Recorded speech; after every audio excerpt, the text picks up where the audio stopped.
Hi friends, అందరూ ఎలా ఉన్నారండి? ఈరోజు కూడా అయితే నా మార్నింగ్ అయితే మా పిల్లలకి బ్రష్ ఇచ్చి అయితే లెగ్గొడతానండి. ఎందుకంటే వాళ్ళకి ఏంటంటే నిద్రమత్తులో ఉంటారు కదా, మంచం మీదకే బ్రష్ ఇమ్మని తాతయ్యగా బ్రష్ మంచం మీద కూర్చొని చేస్తుందన్నమాట. ఆ తర్వాత కొంచెం నిద్ర తేలికైతే దిగుతుందండి. ఈ లోపు నీళ్ళెట్టేసాను. చూసారా, కొంచెం కొంచెంగా వెలుగైతే వస్తుంది. ఇప్పుడు 6:10 అలాగ అయిందండి. నేను లోపైతే ఇడ్లీ వేసేసి చట్నీ అయితే చేసేసాను.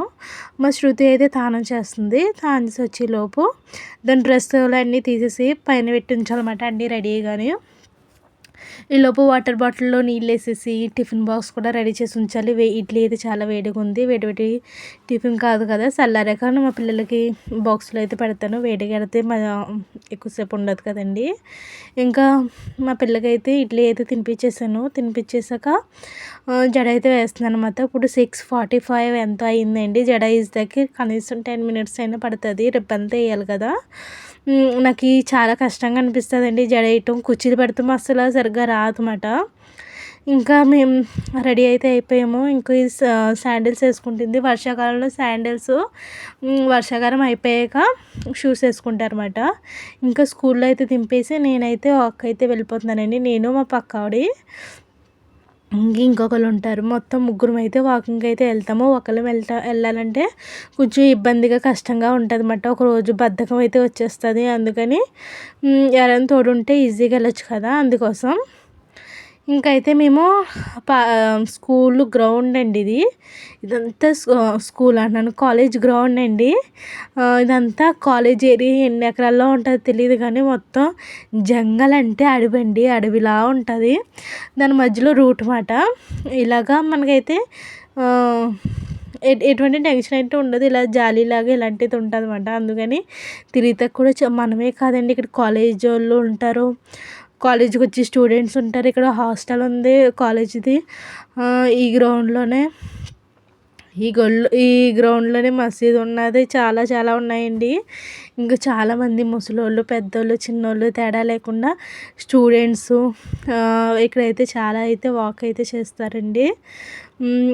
వర్షాకాలం కొంచెం ఇబ్బందిగా ఉంటుంది కానీ ఎండాకాలం అయితే ఇంకా బాగుంటుంది. ఎందుకంటే గమ్ముని జారే ఛాన్సెస్ అయితే ఉంటాయి కదా, అందుకోసం కొంచెం నేనైతే పరిగెట్టలేనండి, నడుస్తూనే కష్టం. అందులోకి ఒక్క రౌండ్ వేసినప్పటికి 4-5 కిలోమీటర్లు అయిపోతాయేమో అనుకుంటున్నాను నేనైతేనే. మేము ఒక కాలేజీ చుట్టూ మొత్తం ఒక రౌండ్ అయితే వేస్తామండి. ఇది చాలా పెద్ద కాలేజ్ అండి. ఇంకా కాల్ అయితే లాగేస్తున్నాయి అనేసి ఇక్కడ కూర్చుంటున్నమాట. ఇదన్నది నేను ఒక థాట్ అయితే షేర్ చేస్తాను అంటుందన్నమాట. హిందీలో చెప్తుంది, కొంచెం వినండి. हेलो दोस्तों, नमस्कार, जय श्री राम। जैसे कि आज मैं आप लोगों को बताना चाहती हूँ, एक छोटा सा थॉट है कि लोग आजकल बहुत संकोच करते हैं किसी भी काम को लेकर के। लेकिन मैं ये कहना चाहती हूँ आप लोगों को कि कोई काम छोटा बड़ा नहीं होता है। निसंकोच किसी भी कार्य को अगर निस्वार्थ भाव से किया जाए, प्रेम पूर्वक किया जाए, तो वो ज़रूर हमें कामयाबी देता है। इसलिए किसी काम को लेकर के बिल्कुल संकोच ना करें, उसे निरंतर करते रहे, आपको कामयाबी ज़रूर मिलेगी। तो नमस्ते, प्रणाम, जय श्री राम। ఇంకా ఎన్ని ఉయ్యాల్లో చూస్తుంటే ఓట్లో చిన్నప్పుడు ఊగిని అన్నీ గుర్తొస్తాయి కదా. నేనైతే అస్సలు ఎగరపోయాను. ఇతను మన తెలికైనమాట ఇతనైతేనే. నేనైతే ఊగలేకపోయానండి. ఇంటికి వచ్చేసి కొంచెం ఫ్రెష్ అయిపోయాక అయితే నేను కూడా వేడివేడిగా ఇడ్లీ వేసుకుని తినేసాను. ఇక్కడ నేను మామూలుగా అయితే రాగి ఇడ్లీలు ఇలాంటివి వేస్తాను కానీ ఇదేంటంటే మాకు చాలా రోజులు అయింది వైట్ ఇడ్లీ వేసుకుని. అది కూడా నూక అస్సలు దొరకదండి, ఇడ్లీ రవ్వ. అందుకోసం బియ్యం పప్పు నానబెట్టి అలాగే వేసుకుంటాం అన్నమాట. అవి కూడా అలవాటు అయిపోయినాయి, బాగానే ఉంటాయి టేస్ట్ అయితేనే. ఊళ్ళో అమ్మ చేసిన ఇడ్లీకి దీనికి కొంచెం టేస్ట్లో అయితే డిఫరెన్స్ ఉంటుంది. ఎందుకంటే ఇది బాగా మెత్తగా ఉంటుంది, అది కొంచెం రవ్వలా ఉంటుంది కదా. అందులోకి మేము మిక్సీ పట్టుకుంటాం. గ్రైండర్లో పట్టినవి వేరేగా ఉంటాయి, మిక్సీలో పట్టినవి వేరేగా ఉంటాయి కదా. అయినా కొంచెం మెత్తగానే ఉంటాయండి. సాఫ్ట్గా ఉంటాయి, మెత్తగా ఉంటాయి, వేడిగా తింటే టేస్టీగా కూడా ఉంటాయండి. అందుకు నాకు చాలా ఇష్టము. ఇంకా టిఫిన్ అయితే తినేసి ఇంకా మా చిన్న అమ్మాయిని రెడీ చేయాలి కదండి. ఆవిడకైతే నేను దహిలో దహి చావల్లో తడక వేసేసి ఇచ్చేసానమాట. అంటే పెరుగన్నంలో తాలింపేసి ఇవ్వాలంటే స్కూల్లో అయితే ఫుడ్ ఐటెం పట్టుకెళ్ళాలండి. ఒడిశా స్పెషల్ అనమాట ఫుడ్ ఐటెం. దానికోసమని కర్డ్ రైస్ అయితే ఇలా తడకేసి ఇచ్చాను. ఇందులో ఆనియన్స్ అలా అయితే వేసారు, ఫోన్లో చూసాను కానీ నేనైతే సింపుల్గా అయితే ఇలా ఇచ్చేసాను. ఇంకా మా చిన్న అమ్మాయిని కూడా రెడీ చేసేసి నేను కూడా రెడీ అయిపోయి స్కూల్లో అయితే దింపుతాకైతే వెళ్తున్నానండి.